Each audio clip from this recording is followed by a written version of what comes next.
C'est une discussion entre Jérémie et Dieu. Jérémie ne voulait pas. Regarde. Avant que tu sois créé, moi je te connaissais. Oui, je sais que tu me connaissais. Les fruits même me laissaient là où j'étais. Mais Jérémie a fait des choses. Jérémie était prêt à laisser.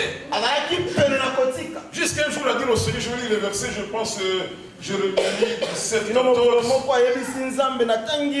14. Le verset, pasteur, tu es prêt? C'est 14. Julien, Willy, Jérémie a souffert. Moi je me conseille de penser, de réfléchir un peu, de retourner. Oui, de me donner l'église, moi je vais continuer. Jérémie a souffert. Pasteur, tu es prêt là? Jérémie 17, 14, je pense. 14, 15. Vous avez le micro?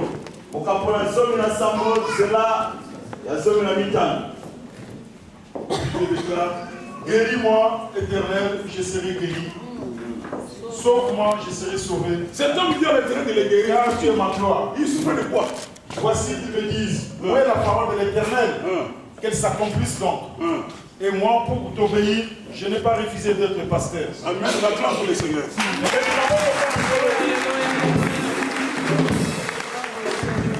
Guéris-moi, Seigneur. Cet homme souffre de quoi? Des insultes. Des échecs. Il était prophète d'un peuple têtu.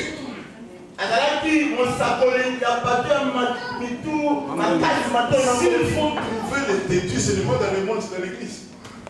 Ne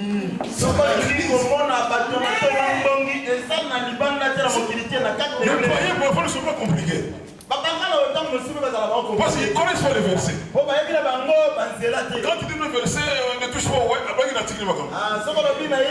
mais à moi, tu peux pas dire ça à un chrétien. Parce qu'on connaît les versets. Ne crée pas, ne touche pas au web.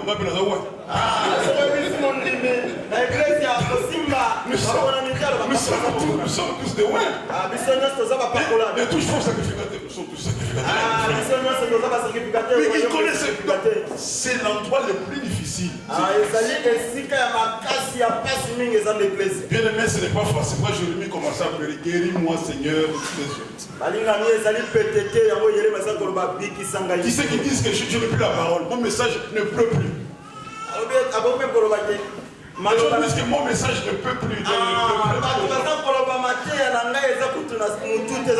Guéris-moi, Seigneur. Les gens se disent, où est ta parole? Où est cette parole pour ça que tu peux le changer là-dedans? Où sont les miracles? Dieu a parlé de nous. Où sont les miracles? Quand tu écoutes ces choses, tu risques d'aller chercher les miracles pour convaincre le peuple.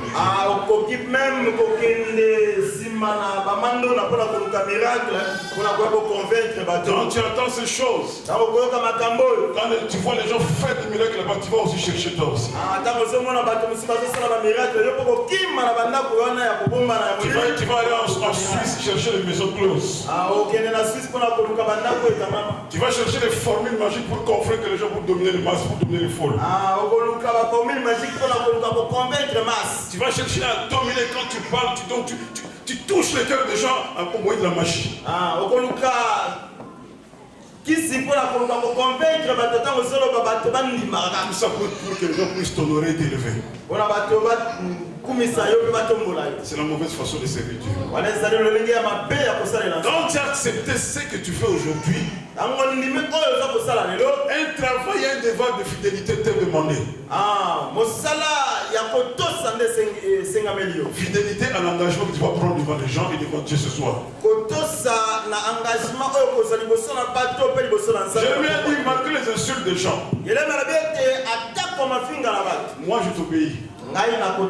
C'est pour t'obéir que je suis devenu pasteur de ce genre. Il y a des gens qui se sont fait des pasteurs eux-mêmes comme des maïbo. On obéit ou accepter la voie de la paix. Servir Dieu, pour moi je le dis tout haut, ce n'est pas une profession. Profession. Il y a des hommes de Dieu ici, ce n'est pas une profession. Si tu fais de l'argent, crée-toi des affaires, va chez le travail, fais une formation, pas à l'église. À l'église, il n'y a pas d'argent. À l'église, il n'y a pas d'argent. Les gens ont besoin de la parole ici à l'église. Les gens ont besoin qu'ils te disent comment il faut entrer au ciel.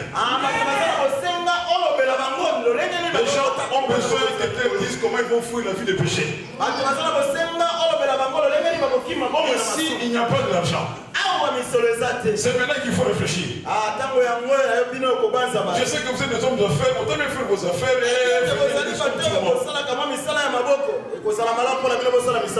Bien-aimé, Jérémie était fatigué. Il a dit au Seigneur, en fait Seigneur, je t'emmène pour rien. C'est pour t'obéir. Je suis devenu pasteur.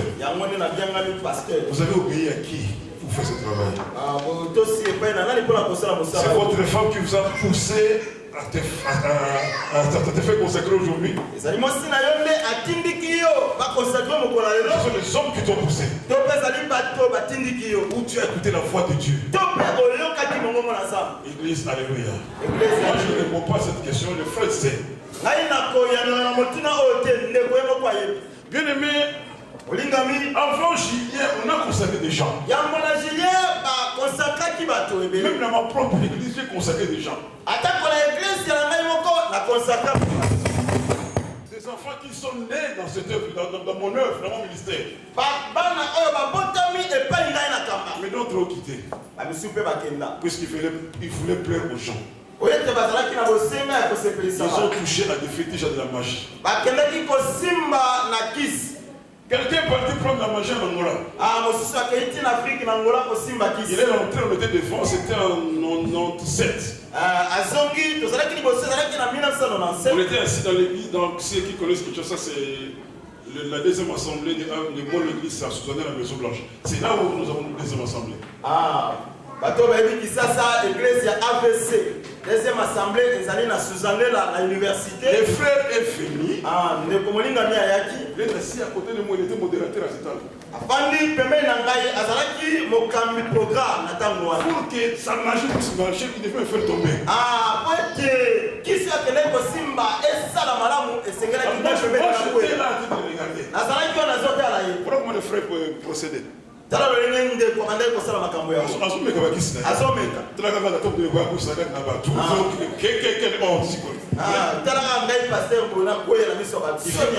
faisait comme ça. Il faisait comme ça. Moi je suis un vieux loup. Alléluia. Ce n'est pas un macaque de cet âge que tu vas prendre pour faire des grimaces. Je sais comment faire des grimaces. Et peut-être qu'il y a un bureau. Ça c'est quelle vie? Je mets la main dans sa poche. Je fais sortir une bouteille. Dans ma flûte à la kati. Il y avait des bulles dedans. Afin que forme bien moi, sinon on va prier le monde mystique comme cabalistique. Allez, Église de Dieu. Voilà parfois comment la gloire est prise à la mission. Julien, ce n'est pas la voie à suivre. Julien, ce n'est pas la voie à suivre. Un jour, tout le monde peut te foutre, même toute l'église peut partir. Ce n'est pas le ministère qui est parti. Alléluia. Tu es au ministère, tu vas travailler, Dieu sera avec toi. C'est souvent la honte, qu'est-ce que les gens vont dire, les cieux, les camps diront. Nous poussons parfois à changer, à faire d'autres choses qu'on ne devait pas faire. Église de Dieu, alléluia. Les gens qui vont t'élever, qui vont te donner la gloire aujourd'hui ne seront pas là toujours pour t'applaudir. Ils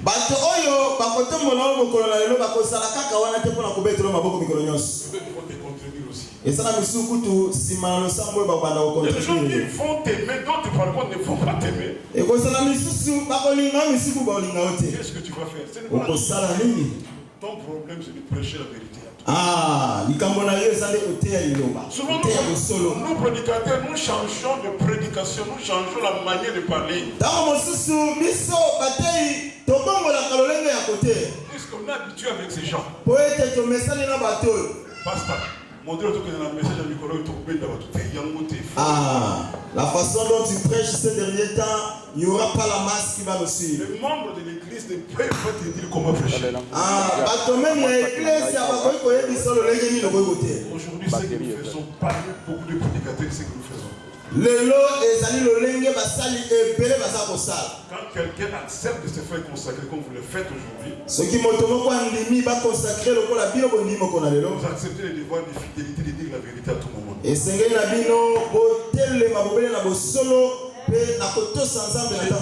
Devoir de fidélité, devoir de dire la vérité à tout moment.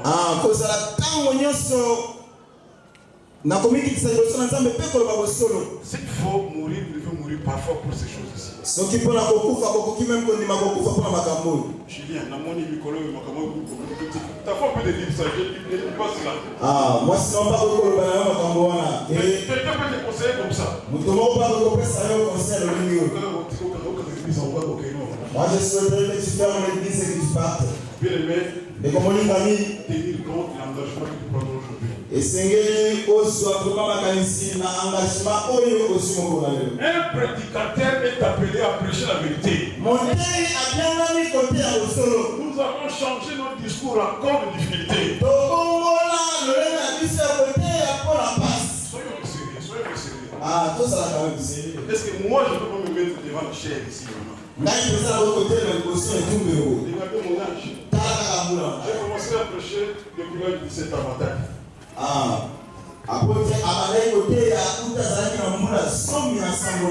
Je suis de l'église que vous appelez souvent l'église Aïmaram. Je suis de là-bas, c'est ma maison mère.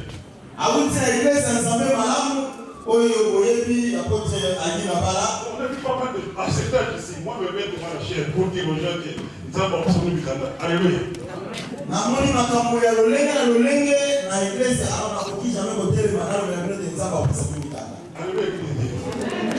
Manquer la prédication.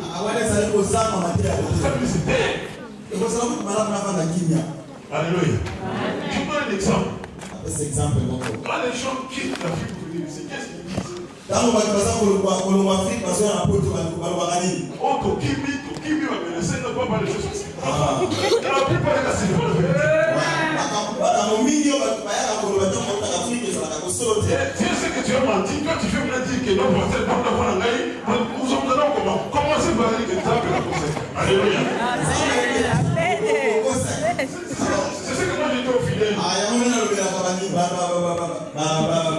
Comment on peut prier? Non, comment se dit que Seigneur, bon, je mentis? Mais avec le Seigneur. Et le reste se viendra. Moi je peux dire que l'enfant de l'église, on peut se battre. Il va vraiment prendre tout ce qui se marie à l'église. Ça peut vous choquer, mais je m'en fous, c'est la vérité.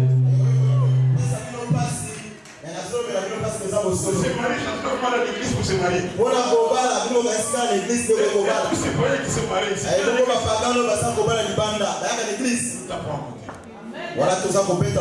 Donnons le message de salut aux gens.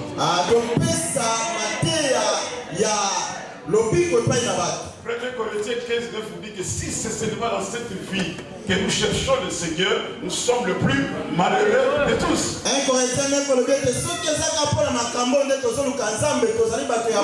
en train de prêcher un message actualisé aux difficultés. Non, bien aimé, c'est un faux message. Julien, tu dois prêcher la vérité.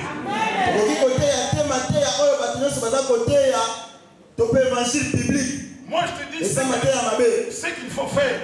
Jérémie a souffert puisqu'il a prêché la vérité. Quand tu acceptes de prêcher et vivre dans la vérité, tu auras beaucoup d'ennemis, beaucoup de gens vont te laisser. Si vous voulez que vous soyez rejeté dans ce ministère, commencez à dire la vérité. C'est une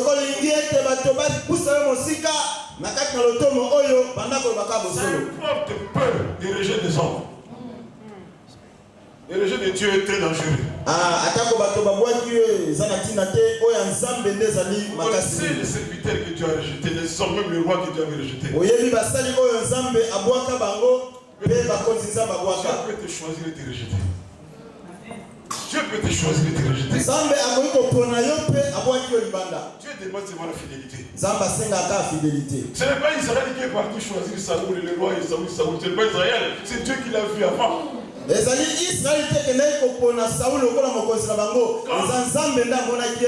Quand on nous dit que Dieu a fait mauvais choix, non, l'homme n'a pas compris. Même aujourd'hui, tous ces serviteurs qui envahissent le monde, non, Dieu les a aimés, les a choisis comme des serviteurs, mais ils n'ont pas tenu dans le devoir de fidélité. Même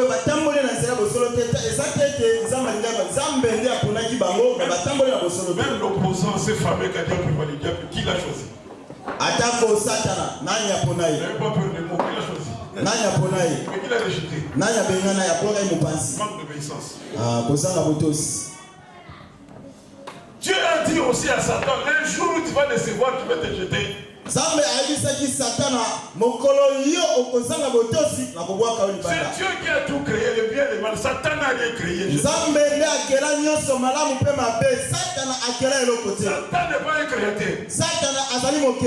Dieu a montré à Lucifer, voilà le devoir à suivre le bien et le mal. À toute créature, Dieu dit la même chose. Il a dit la même chose à Lucifer, il a dit la même chose à Adam, il a dit la même chose aux enfants d'Israël, à tous ces serviteurs, il dit la même chose.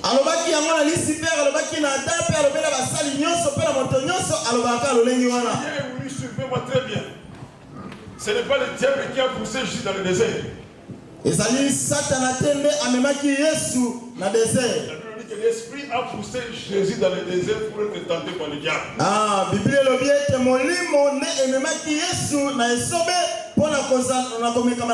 Vous allez connaître le même chemin. Vous allez passer par là. Quand ces temps difficiles viendront, faites recours à la parole de Dieu. Souvent quand les hommes nous élèvent, quand les hommes nous disent des bonnes choses, des hommes que nous voulons vraiment écouter là. Nous supplions la fidélité à Dieu. Sinon, beaucoup d'entre nous sont tombés. Bien que les cas de caractère et l'image des serviteurs de Dieu sont des gens rejetés par Dieu.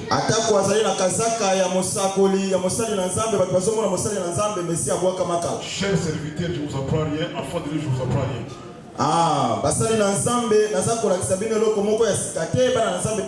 Nous servons pour être sauvés pour entrer au ciel un jour. Nous ne servons pas un Dieu temporel. Nous servons pour entrer au ciel, pour être un jour avec le Seigneur. Accepterez-vous d'être rejeté un jour devant la porte de Dieu?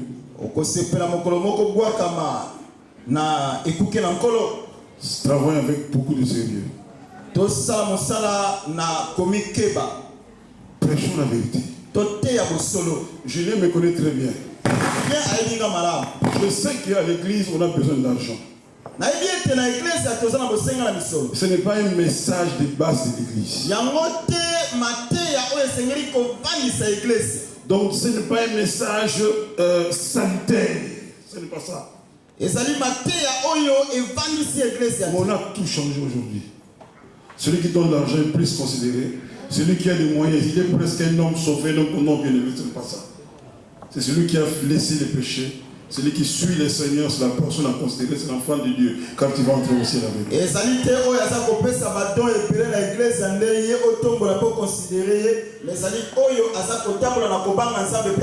sais que c'est la maladie de l'église. Toute l'église à travers le monde, c'est cette maladie.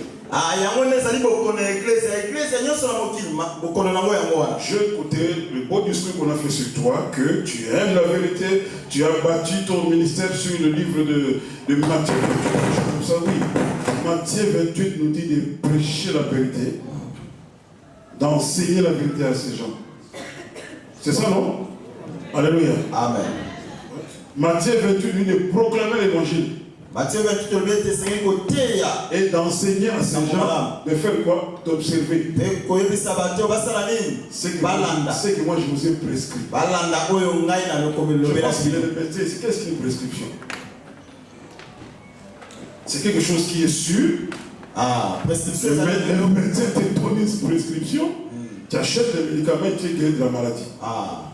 Donc toi tu fais ce qui est déjà prescrit, tu n'inventes rien.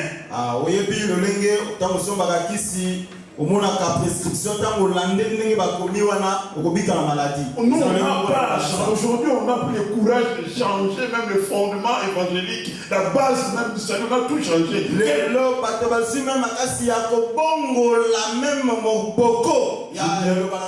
Téléphone.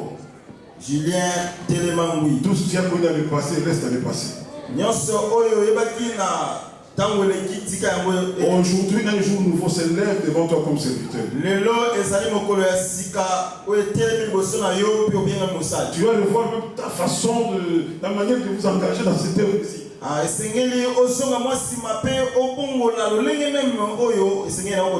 tes relations, la façon de vivre, la façon de parler, la façon, tout. Tu dois aller voir la copicale, mais là tu es élevé, tout le monde te regarde. Et cherche de faute.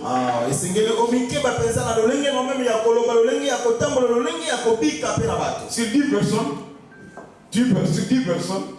personnes, deux seulement chercheront ton succès, ils vont prier pour toi. Les restes, moi je te donne le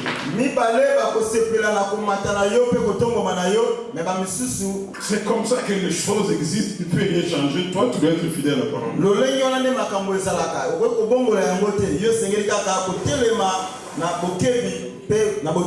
Julien, fais attention. Aujourd'hui, nous ne parlons pas beaucoup du sang du Christ dans l'église. On ne parle plus du sang du Christ dans l'église. On ne parle plus de la croix du Christ dans l'église. Beaucoup de choses ont changé. On tolère le péché, on fait l'évangile de compromission. Évangile de compromission.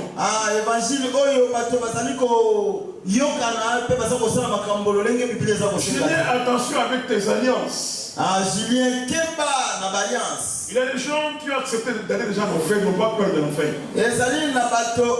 Quand bien même ils sont des grands serviteurs, ils n'ont pas peur d'aller en enfer. Sache avec qui tu fais des alliances. Quand on s'écarte de la voie du Seigneur, on ne sert même pas contre les écartés. On ne sert même pas contre. Quand Judas a eu l'idée de traverser le terrain du Seigneur, il ne le savait pas. Il ne savait pas. Il s'est retrouvé dedans.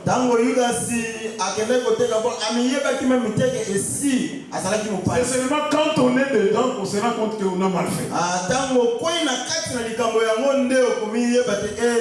je veux dire, il faut être un homme de prière. Car même la prière dans nos églises aujourd'hui n'est pas si importante. Beaucoup de gens n'en parlent même pas. Oui, ce sont les temps difficiles. C'est le temps où les hommes ont l'apparence de la piété. Une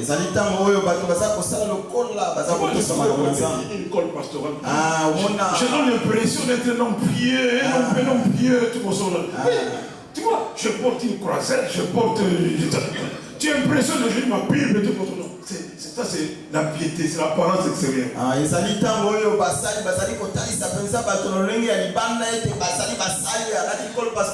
Mais on voit ce qui ont fait, ce qui a fait la force.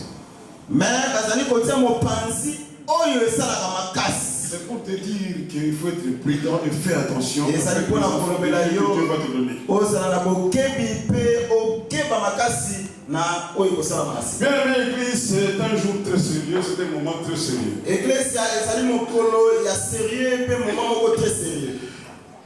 Toi aussi, tu es une personne sérieuse. Je suis aussi un homme sérieux, je souhaite que tu me comprennes très bien. Il se pourrait que je manque de mots pour t'expliquer, pour te convaincre, pour t'aider. Je fais un effort là pour t'aider, pour te faire comprendre. À la fin, je dirais que les Saint-Esprit t'aident. Il faut compter sur le Saint-Esprit.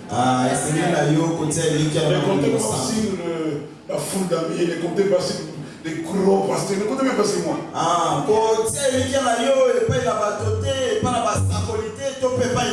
Souvent dans le ministère, on est seul. On est seul. Alléluia. Et Dieu te demandera des comptes à toi seul.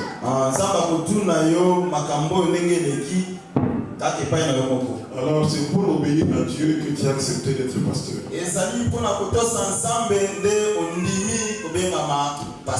Je demande à notre pasteur de prier pendant ce temps pour pouvoir passer au moment des témoignages. Pasteur Joël, il va prier pour ce temps ici. Il y a des conseils à donner, les autres va vous donner les conseils.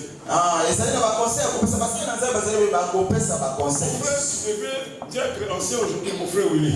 Frère Willy, le diacre, c'est le fondement de l'église. Je serais touché et vraiment touché si j'apprends que tu as quitté l'église un jour, tu es parti fonder ton église.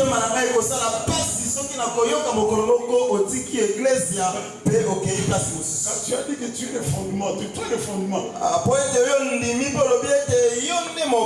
C'est toi la colonne. Si un jour tu abandonnes cette œuvre, tu laisses le fidèle, ce sera dangereux. Donc l'ancien, c'est l'inspiration de dire ancien. Donc tu as voulu faire ce travail. Sans toi, le pasteur aurait des difficultés pour travailler. Tu vois, c'est très important que tu comprennes que moi, mon travail, ce n'est pas d'avoir des ambitions d'aller fonder. D'abord, un ancien n'a pas d'ambition. Alléluia. Amen. Ton ambition, c'est de dans ton église locale. N'abandonne pas ton église locale. Même les choses secrètes que le pasteur, excusez-moi, même les choses secrètes que vous allez vous dire entre vous deux, et vous allez parler dans tout Bruxelles, oh, oui, Nicolas, Julien, la masse de secrétaire, oui, Nicolas, non, les diacres sont au niveau du secret. Parfois l'église va commencer à dire ça, il faut bomber pour la unité. Les diacres de nous n'enseignent pas encore beaucoup. C'est ton devoir. On dit, bon, tu ne demandes pas, mais tu peux le faire. Avec la volonté. Amen, l'église. Le pasteur Joël va se mettre debout. Il va prier pour cet instant ici. Avant que la sœur va chanter, je pense.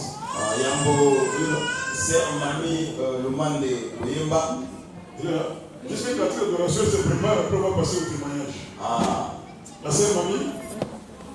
Oui, ma sœur, Dieu te bénisse.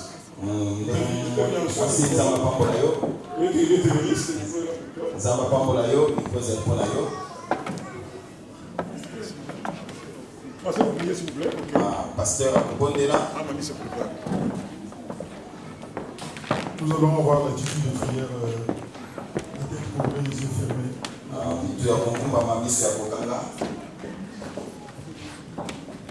Éternel notre Dieu, aujourd'hui c'est le grand jour. C'est ici la journée que tu as programmée, qu'elle soit pour nous un sujet de joie et d'allégresse. Ce que tu as commencé aujourd'hui, tu vas l'amener à la perfection. Parce que tu n'es pas un Dieu de travaux inachevés. Toi qui as commencé avec Julien aujourd'hui, avec Willy, tu vas les amener à leur destinée. Père, équipe-les. Saint-Esprit, enseigne-les. Qui marchent dans la voie de l'Éternel. Père, nous voulons te bénir pour la parole de Dieu qui a été libérée tout à l'heure. Elle nous concerne tous. Laisse que cette parole trouve de la place dans nos cœurs respectifs. Père, nous laissons les restes du temps entre tes saintes mains. Nous savons que tu es le Dieu du départ et le Dieu d'arrivée. Père, nous te bénissons au nom de ton Fils Jésus. Amen. Merci, pasteur.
chanter la chanson Ellie qui est dans la nouvelle album Mon Baptême.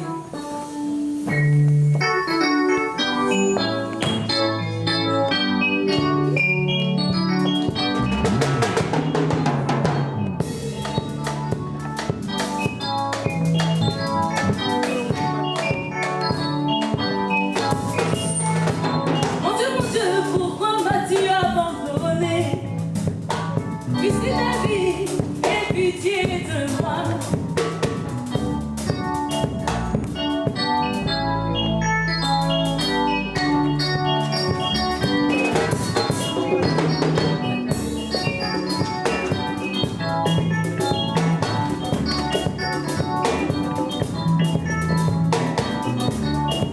Un groupe de jeunes qui chantent Ellie, vous pouvez monter chanter avec moi? Ils ont préparé une surprise pour moi, je vais les honorer.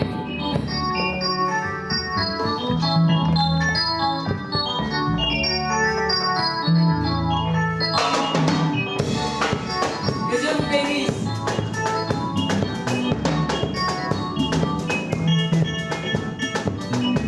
Ellie, Ellie, Ellie, Ellie, Ellie, la masabazanie.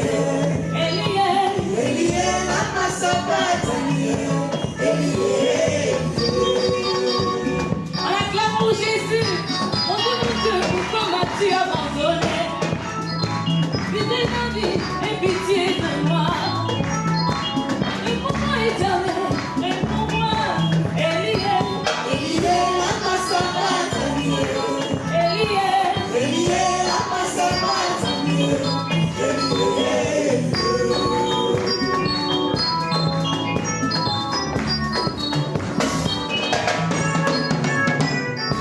Où es-tu, Elie? Wapio Zambela. Où es-tu, Elie? Wapio Zambela. Okakado Sambo ya Banane.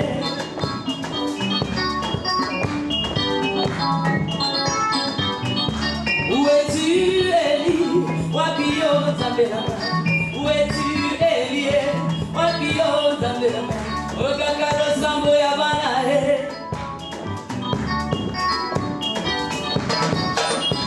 Tu as dit, tu as les paroles de la vie. À qui crions-nous? À qui crions-nous? À qui crions-nous? Chantons Jésus, Jésus. Tu as les paroles de la vie. À qui crions-nous? À qui crions-nous? Yahweh. À qui crions-nous? Chantons Jésus, Jésus.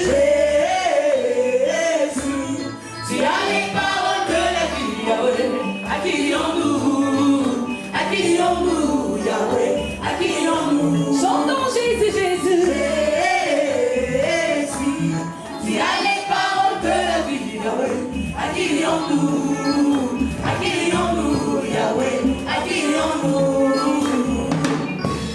Que Dieu soit loué, que Dieu soit, qu'il soit loué, qu'il soit loué, qu'il soit loué, qu'il soit loué, qu'il soit béni, qu'il soit loué, qu'il soit loué,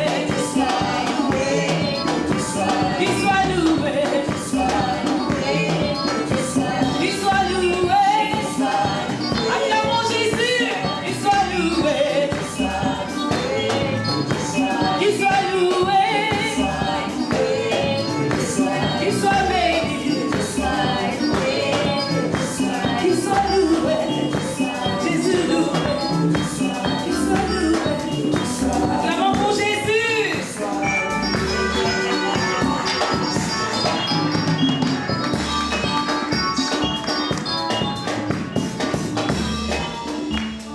Merci, mais on acclame très fort, très fort. Ah, tiens, voilà, acclamez, acclamez, acclamez, acclamez. Ok. Now, à ce moment, on entre maintenant dans le vif de notre sujet. On ne peut pas prier pour un homme de Dieu sans pourtant créer des témoignages.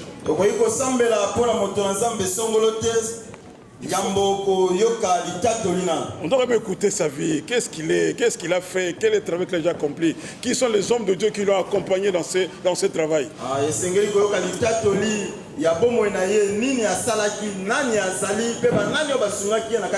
Merci, mes bien-aimés, merci. Merci bien.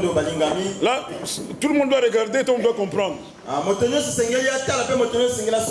veux comprendre ce qui va se passer ici. Nous allons écouter les témoignages des hommes de Dieu et des gens de sa famille.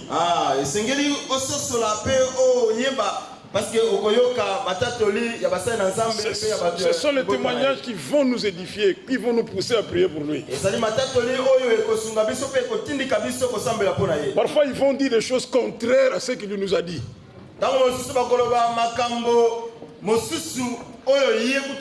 Si les témoignages nous réconfortent, nous on va faire le travail. Si les témoignages sont contraires, on ne fait pas le travail.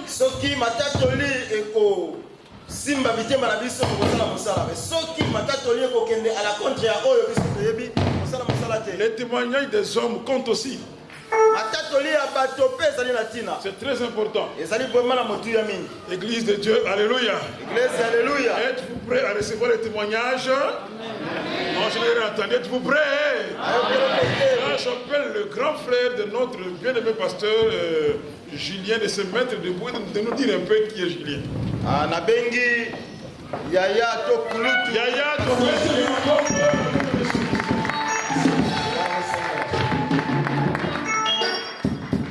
Le nom c'est qui? Le frère Jacques. Qui est Julien, frère Jacques? Peut-être on ne le connaît pas. Peut-être il n'est pas. On ne sait même pas d'où il vient. Alors tu nous dis un peu qui est Julien, qu'est-ce qu'il était sur le plan familial. Donne-nous un témoignage sur Julien. Merci. Tu as 5 minutes pour résumer toute la vie de Julien. Vous avez la minute pour la Julien. Bon, disons que 5 minutes, c'est vraiment une limite. Bon, tout ce que je peux dire, que c'est quelqu'un qui était respectueux à la maison. C'est quelqu'un qui faisait tout ce qu'on lui demandait de faire. Mais personnellement, pour l'occasion, je pense qu'il est beaucoup plus important pour moi de mettre l'accent sur ce qui est aussi plus important pour lui. C'est ce que, quand il est venu s'installer ici, j'ai pu constater quelque chose de très important, c'est l'engagement à servir le Seigneur. Vous savez, bon, le Seigneur nous a quand même aidé à comprendre certaines choses. On nous dit que pour chaque disciple, on va les reconnaître par ses fruits. Nous savons que le témoignage du Seigneur est plus important que le mien.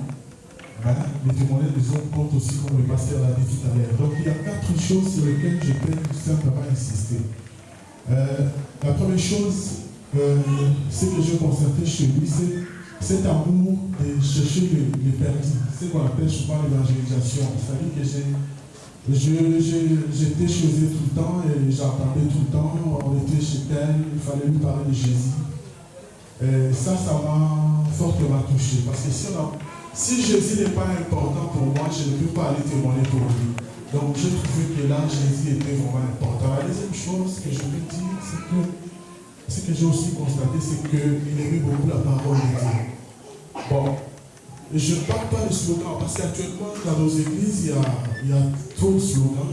Je connais des gens qui peuvent citer des versets sans vraiment être en profondeur. Il n'y a pas de profondeur souvent. Et c'est superficiel. Mais j'ai constaté que dans la conversation, il y avait quand même de la profondeur. C'est-à-dire que ce n'était pas des slogans. Nous sommes le premier, tout ça. Nous sommes plus que vainqueurs, sans une profondeur. Je constatais qu'il y avait une profondeur dans ce que nous partagions ensemble. Et c'est ce que nous disions. Et la troisième chose que je peux dire, c'est quoi? La troisième chose, c'était la prière. En fait, c'était beaucoup plus axé sur le fait que souvent, il allait prier pour les gens qui sont malades, qui ont des problèmes. Et en tout cas, pour moi, personnellement, je trouve que ça cadre bien avec le charge qu'il a aujourd'hui. C'est que être compatissant quand quelqu'un souffre, aller à l'hôpital, prier pour quelqu'un, prier pour les gens qui ont des problèmes, ça, je constatais ça en lui. Et le dernier point sur lequel je peux aujourd'hui dire aussi, ça c'est pour moi personnellement, je trouve que c'est important. Parce que le pasteur a dit, il faut servir. Parce qu'on ne peut pas bénir quelqu'un qui n'a pas servi. Il faut le voir servir. Vous savez, avec moi, que Jésus, avant d'entrer pleinement dans son ministère, il a fait au moins 30 ans. Il n'était pas là en train de croiser ses bras. Il était capable de prêcher. Vous savez, il y a des gens qui sont capables de prêcher. Jésus était déjà capable, à 12 ans, il pouvait confondre les docteurs. Mais pendant 30 ans, il était là, chez eux, en train de servir.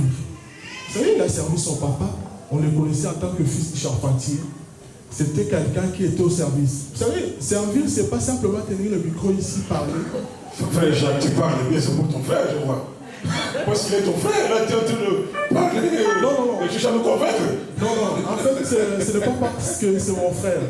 Moi, je suis quelqu'un qui dit la vérité. Les gens qui me connaissent savent très bien que si je prends le micro, je dis ce qui est vrai. Mais au niveau des familles, comment ils vivent? Au niveau des familles, au niveau des parents, comment là on fait connaître ça? Comment ils vivent avec ses belles sœurs, avec tout le monde, comment ils vivent?